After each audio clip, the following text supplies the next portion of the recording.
Il s'appelle New York. Il est né cette nuit. Un événement que s'empresse de partager cet éleveur sur les réseaux sociaux.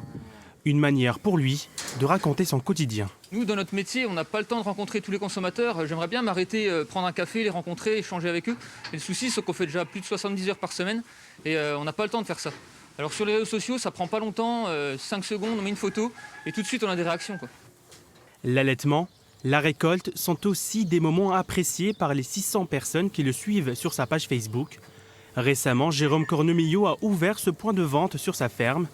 Grâce aux réseaux sociaux, il peut toucher une nouvelle clientèle. Avant, sur les publications, par exemple, de la ferme, on avait 300-400 vues. Quand on parle des produits qu'on a à disposition, maintenant, c'est plutôt 1300-1500 vues, quoi. Le plus souvent sur Facebook, quand tu publies, tu le fais depuis un portable ou depuis... Oui, je pense. Promouvoir son activité et interagir avec le consommateur, c'est dans cet esprit que des formations sont organisées par la Chambre d'agriculture de Côte d'Or.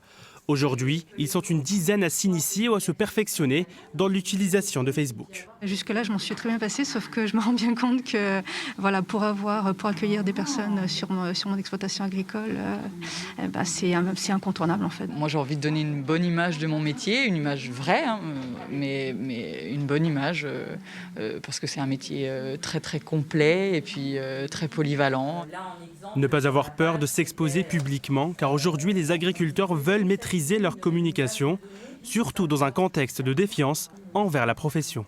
On entend beaucoup parler quand même d'agri-bashing. Ils prennent la main sur leur communication. Qu'est-ce qu'on met en place? Comment on peut démontrer qu'on a des pratiques vertueuses qui sont peut-être pas bio, mais malgré tout qui sont respectueuses de l'environnement?